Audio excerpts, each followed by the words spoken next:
我略施小计，让贝尔斯等破产，开启激烈的多空对决。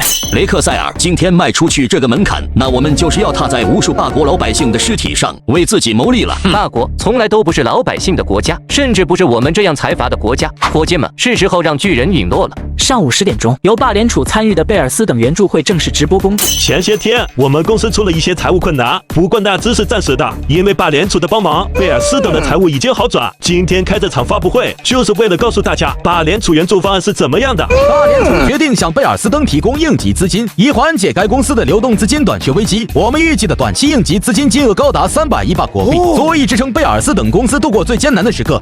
直播到这里的时候，所罗门一声令下，再砸1万亿，推高 ABX 指数，重塑市场信心。几百亿的买涨大单瞬间刷屏，法国的投资者再一次燃爆了。贝尔斯等彻底活了，4代危机过去了。霸联储的救市政策太给力了，这下大机构一定会看涨了。大家快抄底啊！变杀时刻到了，围剿空时阵营的时刻到了。这一刻，无数投资者抄底入场，市场信心被激活了。ABX 指数快恢复到做空前的水平了，我们的亏损正在加剧，尤其是 CDS， 昨天盈余的钱几乎全亏进去了。金总怎么办？贝尔斯等活了，我们就死了。对冲吗，金总？金总快点想办法吧，再拖下去就要爆仓了。三金昨天赚的几万亿，短短2个小时就化为了尘土。继续技术性防守，暂时不要对冲。还差1个点就要恢复到做空前的水平了。如果这个时候老板退场，那亏损将接近10几万亿，再加上承诺给李成那些人的利息，虽然不至于破产，但公司易主是妥妥的了。金总还剩0.7个点了，0.4、0.2，只剩下不到0.1个点的空间了。金总快点下命令对冲吧，反正那50万亿也不是咱自己的钱，亏进去也比砸手里强啊。三金则是一直在等待着什么，脸上的汗水止不住的往下流。三金，你到底在做什么？要输了吗？霸国还是太霸道了啊！2天赔了10万亿，未免也太不把我们的钱当钱了吧？刚刚为什么不对冲？连我都看出来了，不对冲，对方就要恢复市场信心了。对方手里捏着100万亿呢，你对冲多少就会亏多少。现在只是亏10万亿，要是50万亿全对冲进去，所有人都得跟三金一起陪葬。要不告诉三金，让他短线转长线吧，长线做空一定能赚钱，还能少亏一点。不要忘了三金的目的是什么？如果只是想赚点钱，他甚至都不需要冒险做空 ABX 指数，也不需要跟咱们借钱，他要的是打掉霸国未来10年的国运，打掉基金会的根基。只要三金短线转长线，那就等于直接宣布这场大战他输了。即便最后赚到钱，白龙王的名声也毁了。也是，错过这次千年难遇的机会，以后恐怕就没有这样的机会了。这一刻，空神阵营的人内心充满了悲凉。而这时，一直看手机的三金终于露出了一丝笑容。所有操盘手听着，马上给我对冲沽空，对方买多少，我们就做空多少，停止防御，全面进攻。三金疯了吗？对方大势已成，现在做什么空啊？是啊，之前不做空，等人家大势已成了再做空，这不是给人家送钱吗？我看三金是打算拿咱们的钱搏一搏，马上派人去霸国，停止这场闹剧吧！立刻止损撤资，10万亿的债务咱们大家分一分，也不是承受不起。都给我闭嘴！咱们都是签了协议的，就算赔干净了那也要认。而且我相信我三弟不是那种没脑子的人。那就卖和大哥一个面子。不过三金要是今天再输下去，我们可就真没办法坐视不管了。在利益面前，这些大佬都显得很激动。老弟啊，你可千万别让老哥失望啊！三金与所罗门正式展开了激烈的多空对决。ABX 指数从恢复正常到下跌5个点，再到恢复正常，再下跌再恢复，围绕着一个区间忽上忽下。直接给我砸5万亿，5分钟内必须全部操作完成，快！最后一个环节，记者提问。由于时间有限，我们只找3个记者问问题。雷克塞尔，你们来做什么？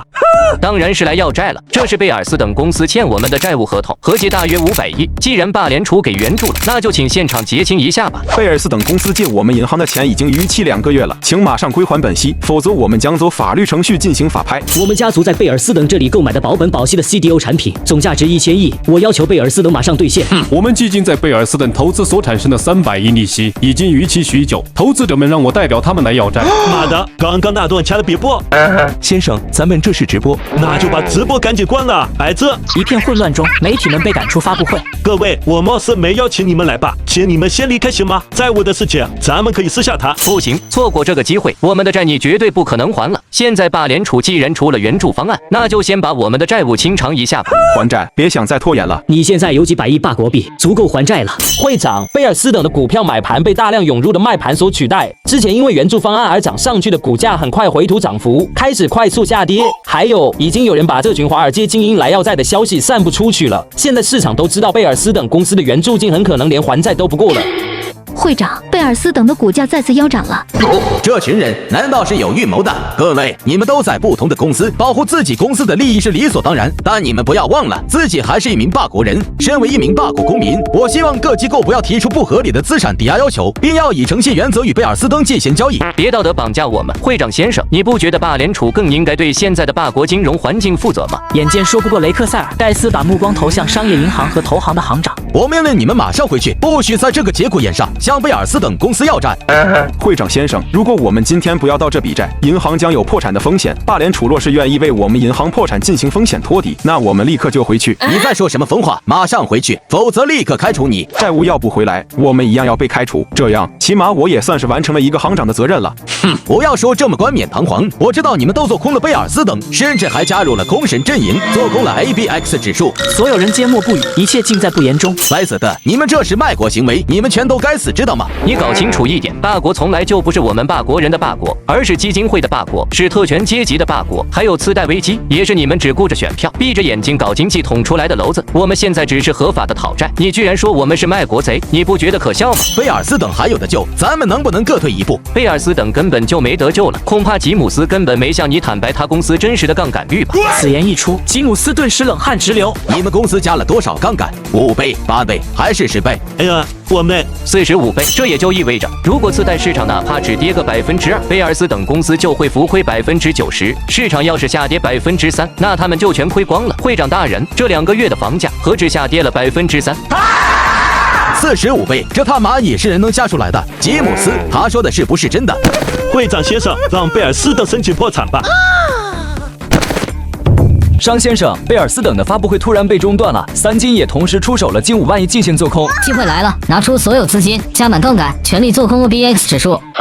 又要梭哈嘛？可是霸联储才刚刚公布给贝尔斯等援助。你不了解三金，这家伙肯定又搞什么损着了。贝尔斯等活不了的，赶紧给我做空。